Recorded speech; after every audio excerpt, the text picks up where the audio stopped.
I've always believed the stage was the only place where truth couldn't hide. You can fake a smile in life, you can lie to your friends, you can even convince yourself that everything is fine. But when you're under the lights, in front of hundreds of people, your soul betrays you. For 15 years, acting has been my way of reaching for that truth. But I never imagined the greatest performance of my life wouldn't be for a role. It would be for my own survival, and the script would be written in the ink of my wife's betrayal. And the final act? It would play out live, in front of millions, on the biggest night of my career. This isn't just a story about infidelity, it's about the slow, quiet dismantling of a man and the meticulous, calculated way he built himself back up to reclaim his own narrative. It's a long one, so settle in.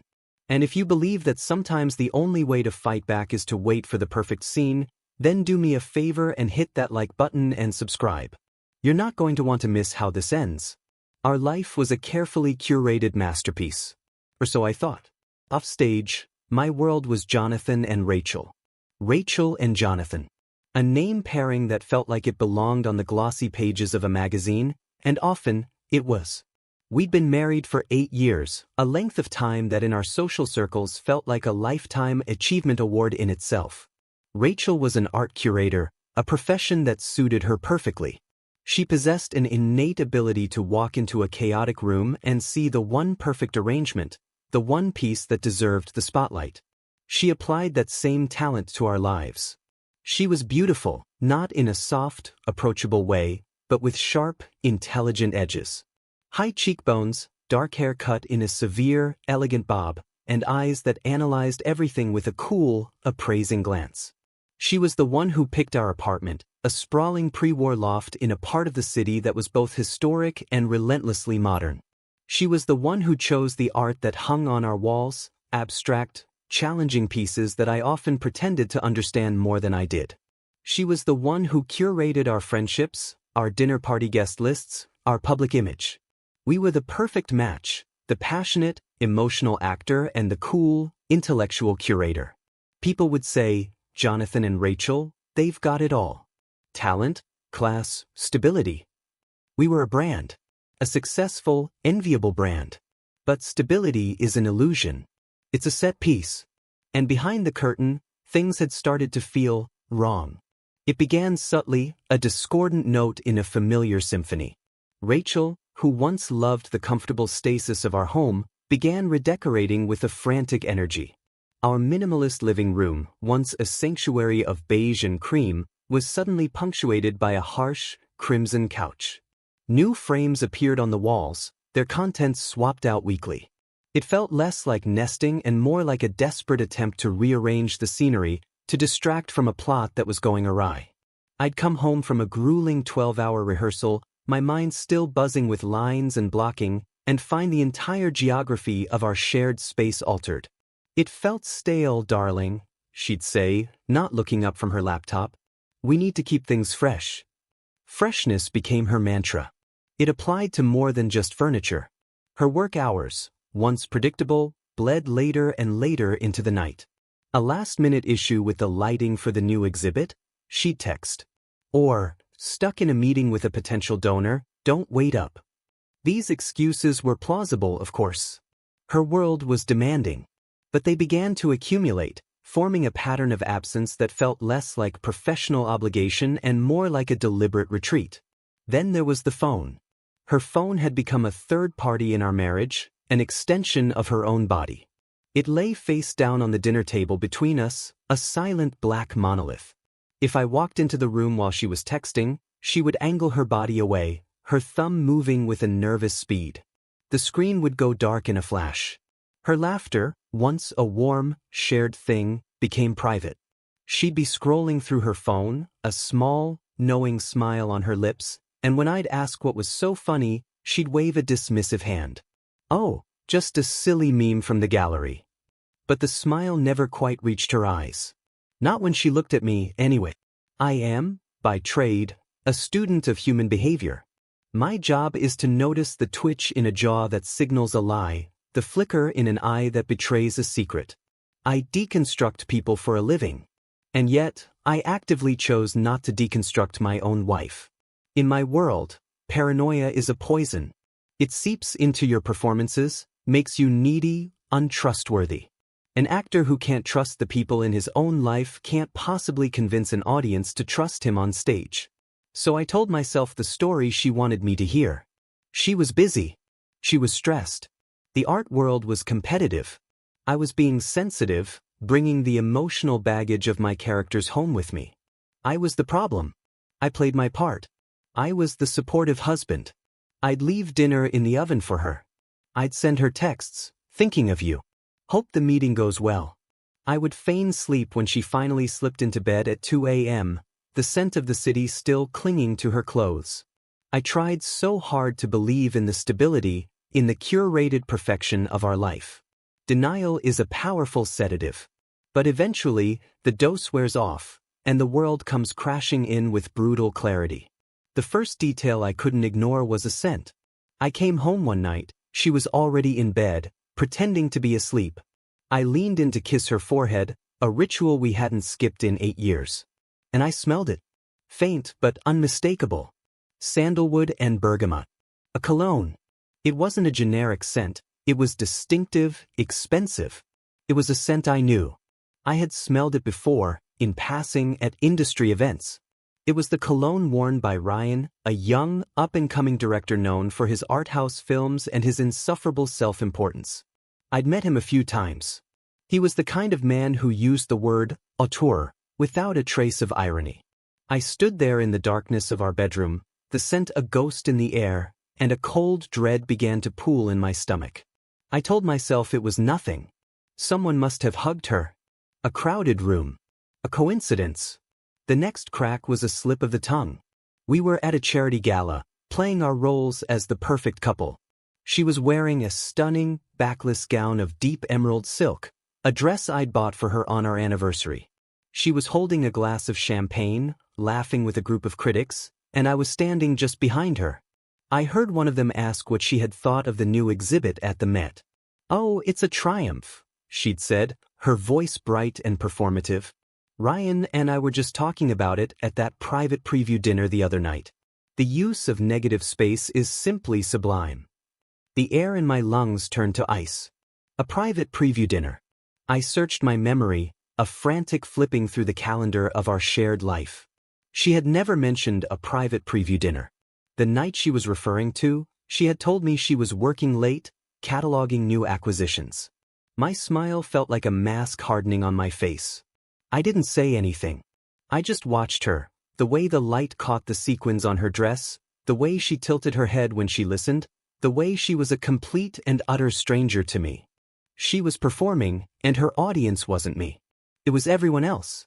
But the moment that shattered the entire illusion, the moment the set collapsed and revealed the cold, empty stage behind it, was brutally simple. It wasn't dramatic. It wasn't a tearful confession. It was just a kiss on a Tuesday evening. I was playing a man on the edge of a breakdown in a new off-Broadway show. The rehearsals were intense, emotionally draining. Our director, a brilliant but demanding woman named Maria, let us go early one evening. "Go home, Jonathan," she'd said, her hand on my shoulder. "Press. Your soul needs it." I felt a surge of relief. I decided to surprise Rachel. I'd pick up some of that ridiculously expensive cheese she loved, a good bottle of wine. Maybe we could have a real evening, a throwback to the days when we didn't need to schedule intimacy. I walked down our street, the script still heavy in my bag, a rare feeling of optimism in my chest. And then I saw them. They were standing just outside the grand stone entrance of our apartment building. Rachel and Ryan. She was laughing, her head thrown back, a sound that I hadn't heard directed at me in months. He was leaning against the wall, watching her with a proprietary smirk. They were close. Too close. The space between them was charged, intimate. It was the easy, comfortable proximity of people who shared secrets. My feet stopped moving. I was maybe 50 yards away, half hidden by a row of parked cars. The setting sun cast long shadows, and I felt like I had become one of them, a ghost watching his own life. He said something and she playfully slapped his arm. Then he leaned in. It was quick, almost nervous, but it was anything but innocent. He kissed her. It wasn't a peck on the cheek. It was a real kiss on the lips, full of a soft, lingering familiarity. It was the kind of kiss you don't give someone for the first time. It's the kind of kiss you give someone when it's already been happening for a long, long time. I froze. My breath caught in my throat. The sounds of the city, the traffic, the distant sirens, the chatter of pedestrians, all faded into a dull, roaring silence. It was like watching a film of my own life, but the director had made a terrible, irreversible mistake in the casting. I have played men betrayed on stage more times than I can count. I have screamed, I have wept, I have shattered props in a fit of manufactured rage. I knew the lines. I knew the blocking. But this wasn't a scene. This was real. And in real life, there is no script. There is only a profound, bottomless silence. I didn't storm over. I didn't shout her name. My actor's instincts, the ones that had been honed over a decade and a half, took over. Observe. Don't react. Stay invisible. I watched them pull apart. I watched him brush a stray strand of hair from her face. I watched her look up at our apartment window, a flicker of something, guilt? Anxiety? Crossing her features before she smoothed it away. Then they said their goodbyes, and he walked away down the street. She took a deep breath, composed her face into a mask of serene neutrality, and walked into our building. Into our home. I stood there on the sidewalk for what felt like an eternity, the bag of expensive cheese suddenly feeling like a pathetic, foolish prop. Something inside me didn't just break, it went quiet. It was the quiet of a theater after the audience has gone home, the lights are out, and the magic is gone. All that's left is the cold, hard reality of the empty stage. That night, I didn't confront her. When I finally walked through the door 10 minutes later, my heart hammering against my ribs, she was in the kitchen, pouring a glass of wine. "Oh, you're home early," she said, her voice a little too bright. "Tough rehearsal?" "They let us out," I said, my own voice sounding distant, foreign. I studied her like I was studying a new script, a new character I had to understand completely before I could destroy them. I noticed the way she wouldn't quite meet my eyes. The way she kept her back to me as she fussed with the wine bottle. The way her voice lifted just slightly at the end of her sentences, a classic tell of a lie. I had become both actor and audience in the tragedy of my own marriage. And every single detail, every subtle gesture, confirmed what I already knew. Rachel was living two roles, and I was the fool who had only ever been allowed to see one. But here's the thing about me. I don't scream, I don't beg, I don't make a scene. My entire career is built on control. On understanding the power of a pause, the weight of a silence, the impact of a perfectly timed revelation. I'm an actor. I wait for the right scene. And standing there in my beautifully curated kitchen, watching my wife lie to my face, I knew, with a chilling certainty, that my scene would come. The curtain had just fallen on our marriage. But the final act, my act, was only just beginning. The days that followed the kiss were a masterclass in psychological torture, and I was both the victim and the lead investigator. The knowledge of her betrayal didn't sit on my shoulders like a weight. It settled deep inside my bones, a cold, heavy marrow of deceit. I moved through our apartment, our life, like a ghost. I was present in body, but my mind was elsewhere, replaying that moment on the sidewalk on a sickening, endless loop. The laughter. The lean. The kiss. It was burned onto the back of my eyelids. Sleep became a stranger.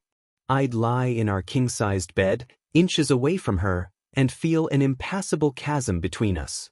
I was acutely aware of every breath she took, every time she shifted in her sleep.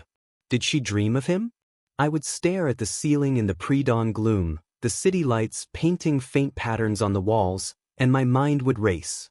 I'd dissect every conversation we'd had for the past year, searching for the hidden meanings, the double entendres, the lies I had been too blind to see.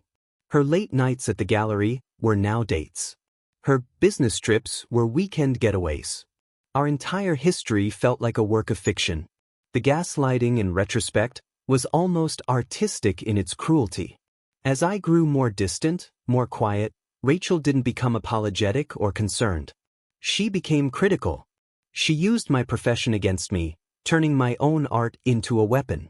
"Jonathan, you need to leave your characters at the theater," she said one evening, after I'd been silent through most of dinner. She was inspecting her wine glass, holding it up to the light, a gesture of casual disdain.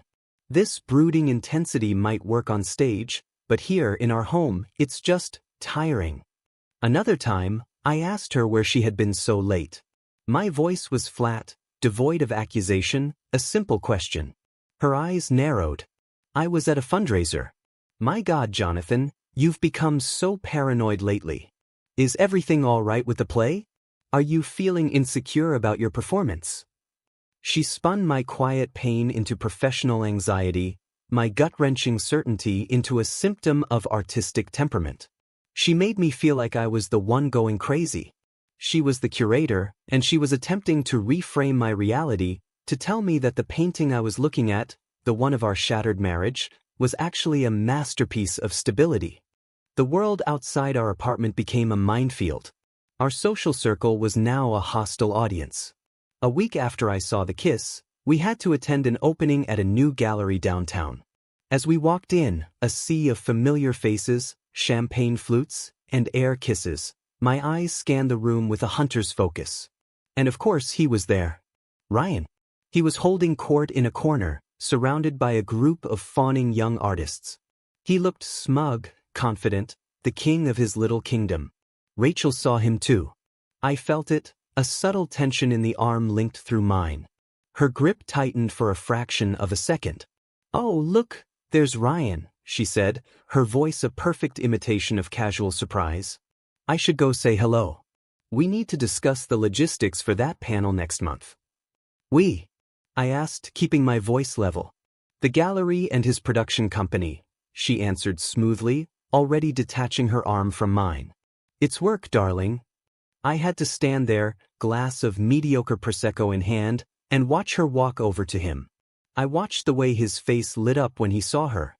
I watched him place a hand on the small of her back, a gesture so possessive and familiar it made my stomach clench.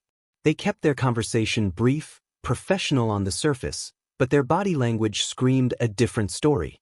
The shared glances, the slight lean of her body into his space. It was a performance for my benefit, a carefully staged scene to prove that everything was above board. But for an actor, it was insultingly amateur. I could see every false beat, every forced line. I felt the eyes of other people on me. Did they know? Were they whispering? The paranoia she accused me of felt like a rational response to a world that had tilted on its axis. The suffering was a quiet internal affair. On the outside, I was excelling. My performance in the play was reaching a new level of raw, visceral honesty. I was channeling the roiling sea of betrayal inside me into my character. Maria, my director, was ecstatic. "Jonathan, whatever you're tapping into, stay there," she told me after one particularly intense scene. "It's devastating. It's beautiful." I was taking my broken heart and serving it up to an audience of strangers every night for $150 a ticket. They would give me a standing ovation for bleeding out under the stage lights. It was the sickest irony of my life. I became obsessed with finding concrete proof. Not because I needed it to know the truth, I had seen the truth with my own eyes, but because the lies were so constant, so suffocating, that I craved something solid to hold on to, a piece of irrefutable reality in the funhouse of her deception. It was a dangerous game. I felt like a fool, a cliché from a bad movie, but I couldn't stop myself. One night, she left her laptop open on the kitchen counter while she took a shower. My heart pounded in my chest. "Don't do it," a voice in my head screamed.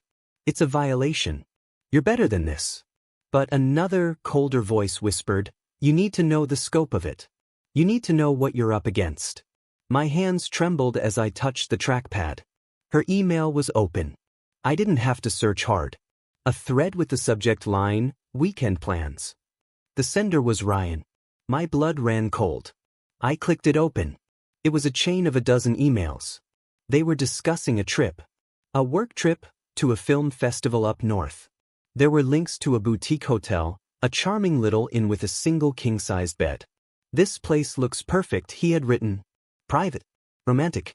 Rachel's reply, sent from her phone just 2 days prior, was a single sentence that felt like a punch to the gut. Can't wait to be alone with you. Away from everything. I heard the water in the shower turn off. I closed the laptop with a snap, my movements jerky and panicked. I backed away from the counter just as she walked into the room, a towel wrapped around her, her skin flushed from the steam. "What are you doing?" she asked, her eyes narrowed with suspicion. "Just getting a glass of water," I said, my voice hoarse. I couldn't look at her. The image of the email was seared into my brain. Away from everything. I was everything. The life we had built, our home, our friends, our 8 years of marriage, it was all just an obstacle. A tiresome bit of stage business to be gotten away from. That was the night something shifted. The pain was still there, a dull, throbbing ache. But beneath it, something new began to smolder, rage. A cold, clean, purifying rage. The doubt, the self-blame, the paranoia, it was all burned away. She wasn't just cheating. She was actively building a new life on the ruins of ours, and she was using my trust as the foundation. My suffering was no longer a passive state. It was becoming fuel. The escalation came a few weeks later. The play was a massive critical success, and my performance was being singled out. There was buzz. Award season buzz. It was the kind of validation I had worked my entire career for. One afternoon, my agent called, his voice practically vibrating with excitement. I had been nominated. Best Actor. It was the big one. The one that changes a career. For a moment, a flicker of pure joy shot through me.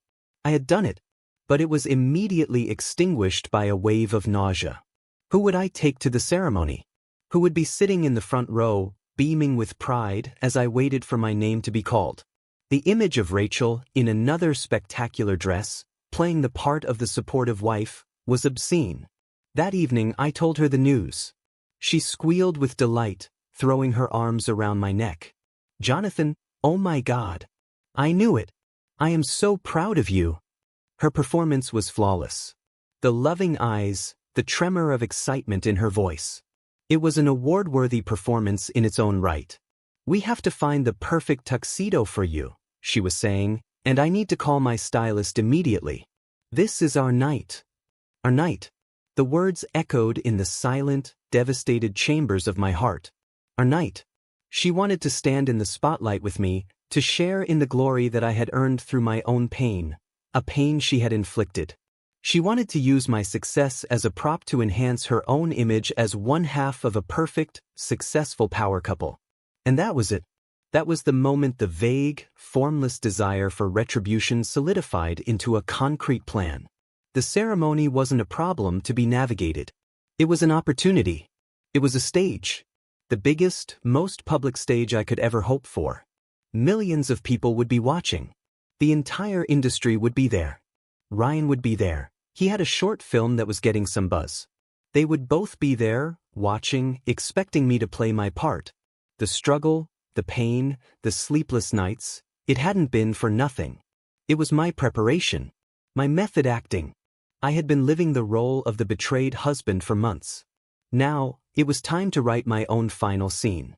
The humiliation I felt watching them in the gallery, the rage I felt reading that email, the hollow emptiness of our home, I would gather it all up. I would not confront her in our kitchen. I would not have a messy, private divorce. That would be letting her off easy. No, I would give her exactly what she seemed to crave more than anything, the spotlight. But I would be the one directing the scene. And when the light hit her, it wouldn't be flattering. It would be a harsh, unforgiving glare that exposed every last lie. The weight of her performance was about to come crashing down. The weeks leading up to the awards ceremony were the strangest of my life. I was living a dual existence that would have challenged the most seasoned actor. By day, I was Jonathan the nominee, gracious, focused, and humbled.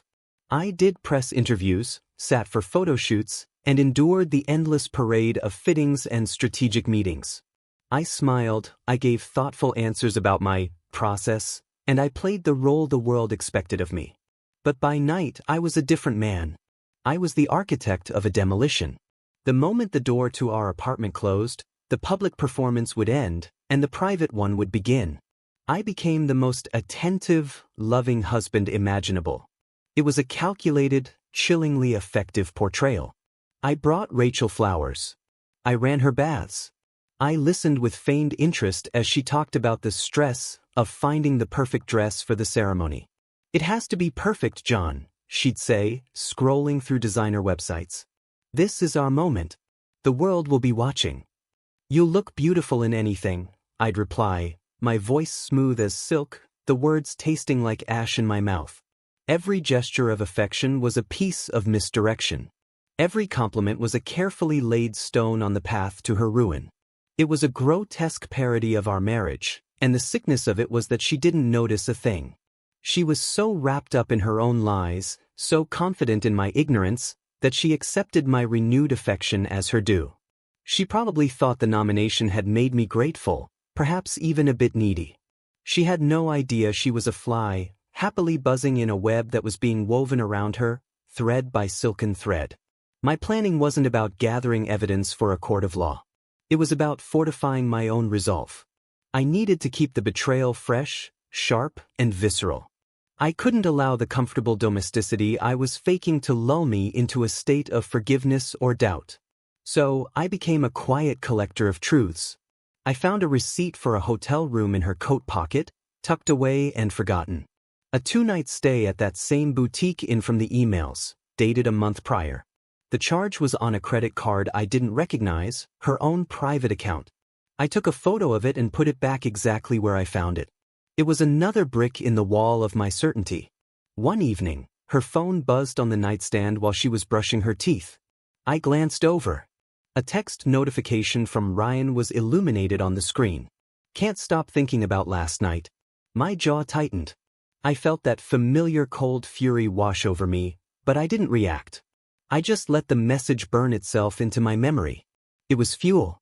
It was my motivation. The most damning piece of my collection came from an unlikely source.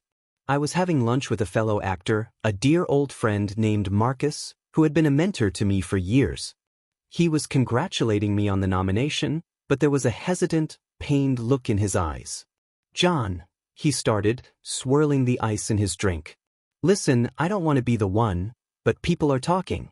And I care about you too much to stay silent." I kept my face a neutral mask. "Talking about what, Marcus?" He sighed, a heavy, weary sound. "About Rachel. And that director, Ryan. They were seen at a bar last week. It didn't look like a work meeting.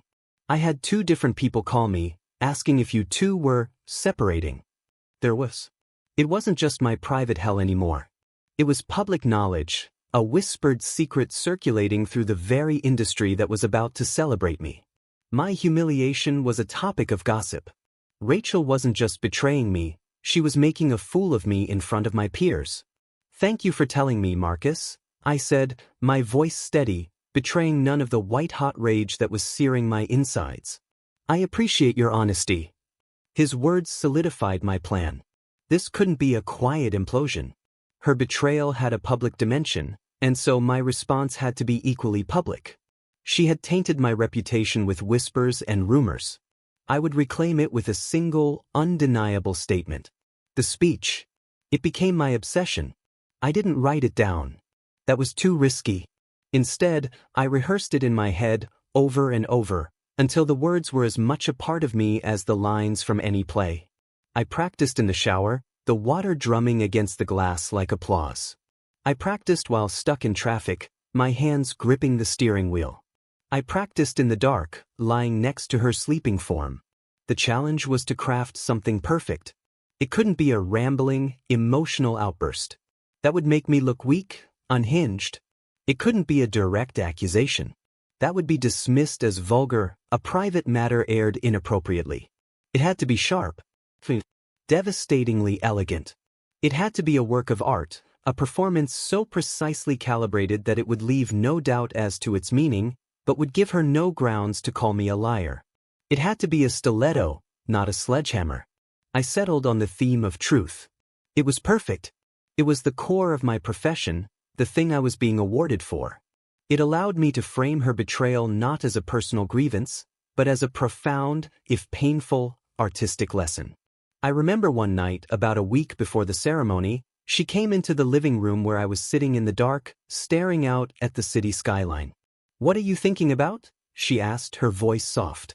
She sat on the arm of my chair, placing a hand on my shoulder. Her touch felt like a brand. I looked up at her, at the beautiful, lying face I once loved more than life itself. And I gave her a piece of the truth, wrapped in a lie. "I was just thinking about the speech," I said. "If I win, I mean." Her face lit up. "Oh, you have to thank me, of course," she said, half joking, but with a core of utter seriousness. I forced a smile. "You'll be the first person I thank," I said. And in that moment, I had never been more honest in my entire life. The anticipation was a physical thing, a constant thrum of energy under my skin. I was no longer the victim. I was the protagonist of my own story, walking purposefully towards the climax. I wasn't just waiting for the ceremony, I was orchestrating it. There were many conflicts, moments where I thought the whole thing might unravel. A close call where a journalist asked me a pointed question about my incredibly raw performance and whether it was drawn from personal heartbreak. I deflected with a practiced ease, talking about craft and research. Another time, Ryan approached me at a pre-awards luncheon. He extended a hand, a slick, insincere smile on his face. "Jonathan, huge congrats on the nomination, man. Truly deserved. That last scene in the play, just gut-wrenching." I shook his hand, my grip firm, my eyes meeting his. I held his gaze for a beat too long, letting him see the cold, flat emptiness there. "Thanks, Ryan," I said. "It's amazing what you can achieve when you have the right motivation." He faltered, his smile twitching for a second. He knew. Or he suspected. He saw something in my eyes that unnerved him. He quickly excused himself. It was a small victory, a little preview of the main event. The night of the ceremony arrived like a date with destiny. As I put on my custom-tailored tuxedo, I felt a strange sense of calm. The anxiety was gone, replaced by a crystalline focus. This wasn't just an award show. It was a premiere. The premiere of my real life. Rachel was a vision. She wore a shimmering, silver gown that looked like liquid starlight. Her hair and makeup were flawless. She looked every bit the proud, supportive wife. As she adjusted my bow tie, her fingers brushing against my neck, she looked into my eyes. "You look so handsome," she murmured. "Break a leg, darling." "But not really." "I won't," I said. "I feel like tonight is going to be perfect." In the limo, on the way to the theater, she was giddy, snapping selfies of us, posting them with captions like, "My brilliant husband's big night." #proudwife. She was curating the moment, building the narrative. Little did she know, she was just setting the stage for me. We walked the red carpet. The flashbulbs were a blinding, pulsating wall of light. The reporters shouted my name. I smiled, I waved, I answered their questions. Rachel was on my arm, a perfect accessory, smiling her dazzling, empty smile. And then I saw him. Ryan. He was a few yards behind us, being interviewed. He caught my eye over a reporter's shoulder. I gave him a small, almost imperceptible nod. A silent acknowledgement. The cast is all here. We took our seats. Front row, center. Just as she'd always wanted. I saw Ryan find his own seat, a few rows back and to the right. He was perfectly positioned in her line of sight. The pieces were all in place. The audience was settled. The lights began to dim. The overture began to play. My heart wasn't pounding with nerves, but with a slow, steady, powerful beat. Like a drum marking the pace of an execution. I was no longer Jonathan, the heartbroken husband. I was an actor, in costume, on set, fully prepared. I had lived the role. I had done the research. I knew my lines. And I was ready for my cue. The ceremony was a surreal blur. Awards were presented, speeches were given, and polite applause filled the grand old theater between painfully unfunny jokes from the host. I sat through it all, a placid smile fixed on my face. Rachel's hand was resting on my thigh, her thumb stroking the fabric of my trousers in what was supposed to be a comforting gesture. It felt like the touch of a spider. I could feel Ryan's presence a few rows behind us, a knot of radiation in the room. The tension was building, a low hum beneath the surface of the glittering spectacle. My category was one of the last of the evening. When the presenter, a legendary actress I had admired my whole life, walked onto the stage to announce the nominees for Best Actor, a hush fell over the audience. My face appeared on the giant screen, a clip from the play showing my character at his most broken, tears streaming down his face. In the theater, I felt Rachel squeeze my leg. "That's you, baby," she whispered, her voice thick with unearned pride. The presenter opened the envelope. The theatrical pause felt like an eternity. I've lived my life in these pauses, in these moments of suspended reality between a cue and a line. But this one was different. This was real. And the winner is Jonathan Cole. The world exploded in a roar of sound and light. The orchestra swelled. The audience rose to their feet. For a moment I just sat there, the sound washing over me. Rachel let out a shriek of joy and threw her arms around me, kissing me hard on the lips. Her kiss tasted of champagne and lies. "You did it! You did it!" she cried. I detached myself from her embrace, stood up, and buttoned my jacket. I looked at her, my face a mask of grateful disbelief. "Thank you," I mouthed. As I made my way to the aisle, I caught the eye of my friend Marcus. He gave me a huge, genuine smile and a thumbs up. I saw other colleagues clapping, smiling. And then my eyes found Ryan. He was clapping too, but his smile was tight, strained. Our gazes locked for a split second, and in that moment, I let the mask slip. Just for him. I let him see the cold, hard certainty in my eyes. The color drained from his face. He knew. I walked up the stairs to the stage, the applause a physical force. The legendary actress handed me the trophy. It was heavier than I expected, solid and cold in my hands. I walked to the microphone, the single spotlight turning the rest of an entire world into darkness. Millions of people watching. A global audience. It was the grandest stage imaginable. I took a deep breath. I let the applause die down. "Wow," I started, my voice sounding steady, clear. "To be standing here, this is an incredible honor." I began with the requisite thank yous. I thanked the Academy. I thanked my agent, my manager. I thanked the brilliant cast and crew of the play, giving special praise to my director, Maria. "Thank you for pushing me to places I was afraid to go," I said, and I meant it.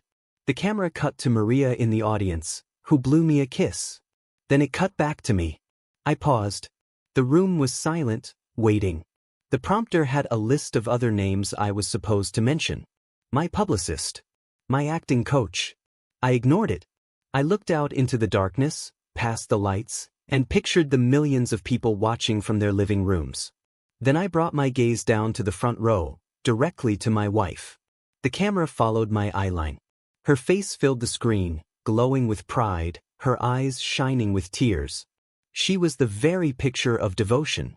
"In this profession," I said, my voice dropping slightly, becoming more intimate, more confessional, "we are taught to dig for the truth. To find it, to understand it, and to portray it, no matter how uncomfortable or painful it is." I paused again. A longer pause this time. The silence in the hall was absolute. It was the kind of silence an actor dreams of, a silence so total you can feel the collective heartbeat of the audience. And I've learned that sometimes, the greatest, most profound lessons in truth don't come from a script or a director. Sometimes, the people closest to us are the ones who give us the deepest, most instructive lessons. I saw a flicker of confusion on Rachel's face. Her smile tightened. She didn't understand where this was going, but the tone had shifted. The air was growing cold. A few rows back, I could just make out Ryan's silhouette. He was completely still, a statue in the dark. I leaned closer to the microphone. "They teach us things we could never learn in a classroom. They teach us about betrayal," I said, letting the word hang in the air, a drop of poison. "They teach us about disappointment. They teach us about a kind of heartbreak so raw, so exquisitely painful, that you have no choice but to bring it on stage with you every single night, because there is simply nowhere else for it to go." A gasp rippled through the audience. It was quiet but audible. Whispers started to erupt like tiny fires in the dark. The camera held firm on my face, but I could feel the energy in the room crackle and shift. Everyone knew this was no longer a standard acceptance speech. Then I looked directly at Rachel. I made sure our eyes were locked. I gave her a small, sad smile, and I delivered the final line. So, to my wife, Rachel, thank you. Because of you, I learned how to play a man who has lost everything. You gave me the truth of that. And because of you, I learned how to portray honesty in a way I never, ever thought possible. The silence that followed was deafening. It was a vacuum. I saw it all happen on her face, in slow motion. The glowing pride froze into a brittle mask. The confusion gave way to dawning, horrified comprehension. Her eyes widened. The color drained from her cheeks, leaving her porcelain skin a ghastly white against her silver dress. Her mouth opened slightly, a silent O of disbelief. The camera, mercilessly, stayed on her for a full 3 seconds. In that moment, the entire world saw her not as the supportive wife, but as the villain of the story. The world saw the truth. I saw Ryan sink lower in his seat, his head bowed, as if trying to physically disappear. Every eye in that room, every person watching at home, understood. I had never said the word affair. I had never said the name Ryan. I didn't have to. I had simply told the truth, and the truth had done all the work for me. I cleared my throat, breaking the spell. Thank you all very much, I said, my voice returning to normal. I held up the trophy, gave a final, polite nod, and walked off the stage. The applause, when it finally came, was delayed, uneasy. It started with a few hesitant claps and then grew into a roar, but it was a different kind of applause. It was mixed with the buzz of 1,000 frantic conversations. Backstage, the atmosphere was electric. A stagehand just stared at me wide-eyed. My publicist rushed over, his face pale. "What the hell was that, Jonathan?" he hissed. "That," I said, feeling the weight of the trophy in my hand, "was the performance of a lifetime." The fallout was immediate and spectacular. By the time I got to my phone, it had melted down with hundreds of texts and missed calls. The after-parties were abuzz with only one topic of conversation. Rachel, I was told, had fled the theater before the show even ended, practically running up the aisle in her silver gown. Ryan was nowhere to be seen. The next morning, the headlines exploded. They called it, "The Speech That Silenced Hollywood." Jonathan Cole's cryptic takedown. The most jaw-dropping acceptance speech of the decade. Every gossip column, every entertainment news show, was dedicated to dissecting my 30-second monologue. They didn't need confirmation. My performance had been all the confirmation they needed. Anonymous sources, friends of friends, suddenly felt brave enough to talk, and the story of Rachel and Ryan's affair was plastered everywhere. The consequences for them were swift and brutal. Rachel's carefully curated world crumbled. The high society donors and patrons of her gallery began to pull away. Her name, once synonymous with class and taste, was now linked to a scandalous public humiliation. She was a punchline. She was the woman who had her life's work undone by an acceptance speech. She couldn't step outside without feeling the burn of 1,000 eyes, without hearing the whispers that followed her like shadows. Ryan's budding career stalled. The auteur was now just the other guy in a sordid industry scandal. Projects were quietly shelved. Funding mysteriously dried up. In a world built on image and reputation, he had been branded as untrustworthy, a homewrecker. He disappeared from the spotlight altogether. And me? I went home to an empty apartment. She had already packed a bag and gone. The space, once suffocating with her lies, finally felt like it could breathe. I placed the trophy on the mantelpiece, its golden surface reflecting the morning light. I didn't feel triumphant. I didn't feel vindictive or cruel. I felt free. The crushing weight of playing a part in my own life, the exhausting performance of being the ignorant husband, was over. I had taken the narrative she had tried to steal from me and I had rewritten the ending. On my stage. In my words. On my terms. I stood there for a long time, just looking at the award. I had won for playing a man whose life was a lie. And in the end, I had used that lie to finally, completely, and publicly reclaim my own truth. The curtain had fallen, and for the first time in a very long time, I was no longer acting. It's been a year since that night.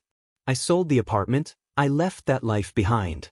My career has never been better, but that's not the victory. The victory is the quiet. It's the peace that comes from no longer having to perform. Rachel and I are divorced. I hear she moved away, trying to start over somewhere where her name doesn't carry the weight of that night. I don't know what happened to Ryan, and I don't care. They are characters from a play that has closed. The real revenge wasn't the speech itself, it was the liberation that came after. It was taking the deepest pain someone can inflict on you and transforming it, not into hate, but into art. And then, finally letting it go. The stories we tell ourselves, and the stories others try to tell for us, define our reality.